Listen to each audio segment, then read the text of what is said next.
Purchase your tracks today.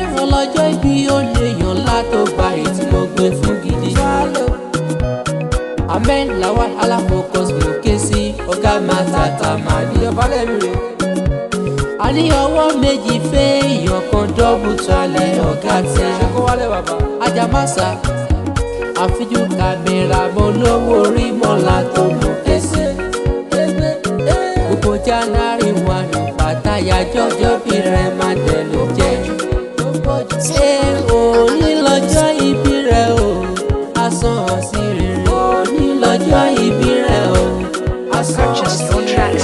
Àfijú kàmẹ́rà máa Ajamasa mo ké sí ẹ. Òní lọ́jọ́ ìbí rẹ̀ o. Asán sí rere. January wà ní gbogbo nìyí tẹ́tà bá ń sọ máa dùn káàtìá. Òní lọ́jọ́ ìbí rẹ̀ o.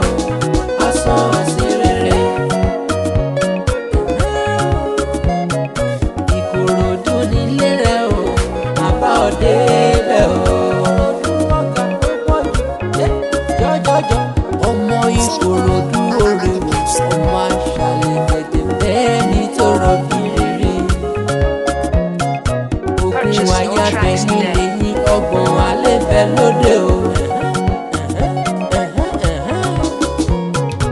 Ọmọ oníṣu mẹ́fà nílé méjì jíjẹ méjì títí méjì tó kù ṣá lẹ́ẹ̀fí bọ́ ẹ lóko.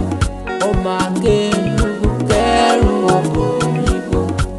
Ọmọ akélọ́dún kẹrù kó bọ́ lọ́dọ̀ wọn. Mẹ́gun wọ́gbọ́n bàrà rí ìbálòkọ mẹ́gun wọ́gbọ́n rẹ̀ mọ́.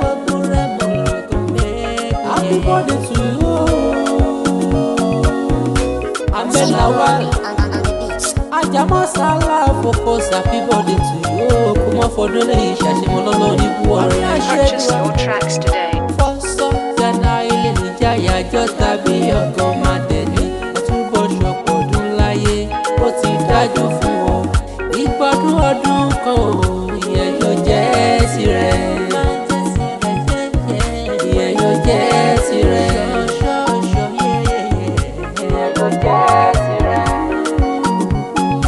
Òní lọ́jọ́ ìbí rẹ̀ o, asán sí rere. Òní lọ́jọ́ ìbí rẹ̀ o, asán sí rere. Àtúbọ̀ ṣọ̀pọ̀dún láì wà ní fọdún lè ṣàṣemọ́ lọ́wọ́.